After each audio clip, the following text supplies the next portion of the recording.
ადგილობრივები პირველებთან საუბრისას ამბობენ, რომ ახლა 4 სართულიან კორპუსში ცხოვრება მათთვის უსაფრთხო აღარ არის. ხედავთ, რომ სამგორის მეტროს მიმდებარე ტერიტორია სრულად ყვითელი ლენტით არის შემოსაზღვრული 4 სართულიანი კორპუსის ბოლო სართულიდან მასა გუშინ საღამოს გვიან ჩამოინგრა. აქ მყოფი მოქალაქეები ამბობენ, რომ რამდენიმე ადამიანი აქ სიკვდილს სასწაულით გადაურჩა, რადგან ძალიან დიდი მასა მოწყდა მოულოდნელად კორპუსიდან. ამბობენ, რომ წლებია, რაც ამ კორპუსს ბზარები აქვს, იყო გამაგრებითი სამუშაოებიც ჩატარებული, თუმცა ამბობენ, რომ დაზიანებები იმდენად დიდია, რომ ეს გამაგრებითი სამუშაოები არ იყო საკმარისი. მოქალაქეები პირველებთან საუბრისას ამბობენ, რომ ადგილზე იყვნენ მერიის სამსახურის წარმომადგენლები, მათ შესთავაზეს, რომ გადასულიყვნენ სხვა სივრცეში და დროებით ყოფილიყო ეს მათი საცხოვრებელი სახლი, თუნდაც სასტუმროში გადაიყვანდა მერია, თუმცა როგორც განმარტავენ, აქ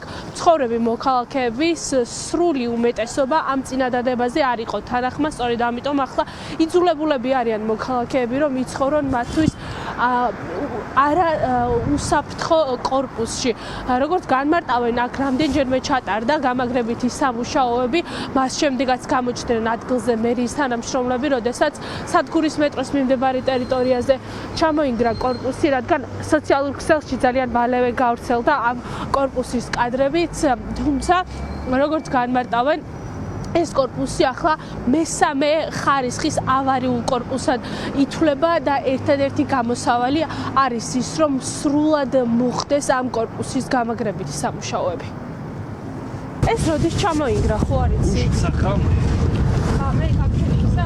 არა, უშავა. მანამდე ბზარები არ ყოფილა. როგორ არა, დიდი ხანია ჩავარდი. აი. დახეთქილია, დაბზარული კი არა, დახეთქილია. უსი შეხედეთ და იქ რა ხო? იქ არის გადასული. ისიც ეგრე ინგრევა, მაინც არის. ორი კორპუსი. როდის ჩამოინგრა? გუში საღამოს ქარს. ჩემი შვილი გადარჩა გუში მაგალითად, უნდა შემოსულიყო მაგ დროს. 10 და რამ ერთი წუთი. და აქ სულ არის გარევაჭრობა და აი ფაქტურად მაღაზიებია და წარმოიდგინეთ რომ ვიღაცა რო შესულიყო. ავარიულად ითვლება ეს კორპუსი. ეს კატეგორიაც მინიჭებული აქვს მესამე კატეგორია. აი გვერდზე კორპუსს აქვს მეოთხე კატეგორია იმას. ამასაც მესამე აქვს, მესამე და მეოთხე. მესამე და მეოთხე შორის არის, ანუ იმ ესეთ შეფასება ვარება დემონტაჟ საფრთხოებას ჭირდება დაცვა.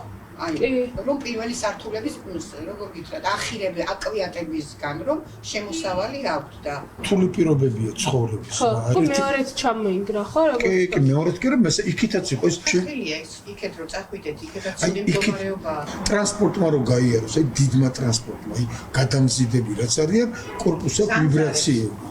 ზანზარები, ბუფეტი შუშები და ისინი ეს ჭუჭელი ზანზარებს. ეს არის ძალიან დიდი ხნის კორპუსი. გადაგიყვანთ, ხო? კი, სასტუმროში გადაგიყვანთ.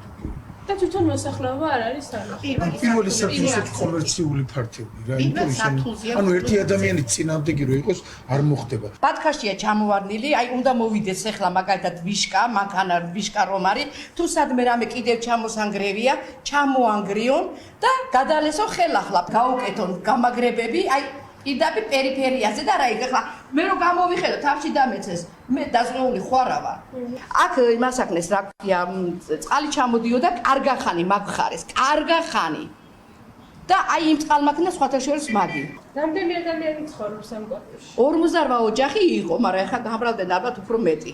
ბევრი ახალი კორპუსიც იგრევა ხოლმე და არ არის იმედიანი და მე ისე ვიმახალ კორპუსს ეს კორპუსი მირჩენია.